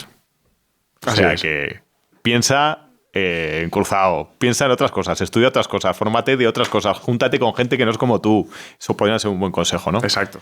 Que esto se llama morir de éxito. Necesito una definición de morir de éxito de francés, de Paco Zoico. Necesito una definición de éxito.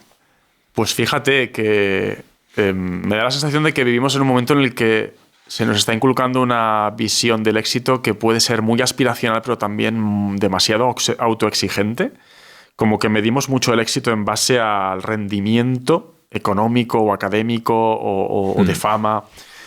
Y para mí, el éxito es más bien la sensación de plenitud. De decir, me levanto por la mañana y lo que hago me llena. Uso un rato con mis amigos y me llena. Entonces, la sensación de estar en paz, de alcanzar un estado de paz mental, de plenitud, de estoy dando todo lo que puedo y estoy reservándome huecos para mí, para crecer emocionalmente, personalmente, sentirme pleno en todos los aspectos de mi vida, creo que para mí es podríamos asimilarlo un poco a lo que yo considero que es un éxito, ¿no? Porque al final siempre tener hambre y siempre estar buscando en el rendimiento es como que siempre estás en el camino, pero nunca alcanzas ninguna cima, ¿no? Mientras que sentir que ya estás en una sensación, que ya estás viviendo, sintiendo una sensación de plenitud de alguna manera, es normal que sigamos aspirando a más o que tengamos más sueños, pero que el día a día ya sea algo que mínimamente podamos celebrar, creo que es una señal de que de alguna manera vivimos una especie de éxito, ¿no? Por así decir. Es como una escalera. No podemos centrarnos en el último escalón de la escalera todo el rato. Que cada uno de los escalones sirva para algo es algo importante. Es una cosa que, por ejemplo, he dicho a muchos alumnos muchas veces al montar proyectos. Que el primer escalón ya sea un éxito cuando lo logres hacer, ¿no? Si tu proyecto va a ser algo muy a largo plazo y algo muy grande, puede que te quedes en escalones intermedios y la cima nunca la alcances, pero que esos escalones intermedios ya te llenen. Entonces, sentirse pleno creo que es importante y al final la vida es como es, lo acabamos de hablar, y nunca sabes si mañana tu vida va a cambiar por circunstancias ajenas a ti. Uh-huh. Que nos olvidamos muchas veces de que la vida es bastante caótica, es muy compleja. Y muchas veces las circunstancias se te escapan, no todo está bajo tu control. Entonces, que lo que esté bajo tu control te llene. Ojo, recordatorio, todos los domingos a las 4 de la tarde tenemos una nueva entrevista de Morir de Éxito, con historias sorprendentes del éxito, con gente que ha encontrado su propósito a través de planes de acción y medidas reales. Nada de cuentos, no te lo pierdas. Recomiéndame un libro para alguien que quiera disfrutar con los dinosaurios o meterse en una historia de dinosaurios, aprender de dinosaurios. Recomiéndame un libro. Pues mira, hay un libro, además, entre el grupillo así de colegas dentro del gremio, lo recomendamos bastante, que se llama Atrapados en la prehistoria. El título no hace justicia. Hay que darle una vueltecilla. Atrapados en la prehistoria suena a película de tarde. Sí. Pero en realidad es una novela en la que es una novela de ciencia ficción en la que ocurren viajes en el tiempo, pero además está explicado el mundo académico, porque algunos de los personajes que aparecen son paleontólogos, y como que está explicado el mundo académico tal cual funciona, cómo ocurre la investigación, cómo ocurren los artículos, cómo se contrastan hipótesis, en una historia que es pura ciencia ficción con viajes en el tiempo. Uh-huh. Entonces, a la persona que le guste la ciencia ficción le va a gustar, a la persona que ya conozca un poco y se haya interesado previamente por la paleontología, va a leer cositas que le van a hacer ilusión, porque está muy metido, muy embebido, muy empapado del mundo de la paleontología, y no es tirar de algo más que trillado, como decir Parque Jurásico o Viaje al centro de la Tierra, ¿no? Que son como más habituales. Aquí nos encanta ejercer la gratitud, por eso te doy las gracias, Francesc, de haber venido a Morir de Éxito. Pero ¿a quién le debes más gratitud en tu vida? Gratitud. Wow. Creo que ya os lo he dejado caer un poquito cuando hablábamos de los momentos felices. Yo me siento muy afortunado por la familia en la que he crecido. Al final es una familia que me ha apoyado en todo. En todo. En todos los aspectos y aristas de mi vida me he sentido apoyado. Y no es fácil. No es fácil que te animen a seguir peleando o persiguiendo tus sueños, que te mantengan con los pies en el suelo, que te acepten tal y como eres. No es tan habitual, ¿no? Y yo personalmente me siento muy agradecido por la familia que tengo. Hay un estudio de Stanford que dice que el 80% de la gente vive en una zona gris. En su trabajo, está haciendo un trabajo que es gris, que bueno, lo están haciendo, sí, cobran su salario, hacen tal, pero viven en una zona gris. ¿Tú vives en una zona gris? Por supuesto. No, y no pasa nada por admitirlo. Si yo fuera totalmente feliz en mi día a día con mi trabajo, sería así. Pudiera estar investigando y pisando el campo en cada momento. No puedo estar pisando el campo, no puedo tener un trabajo fijo en paleontología como investigador.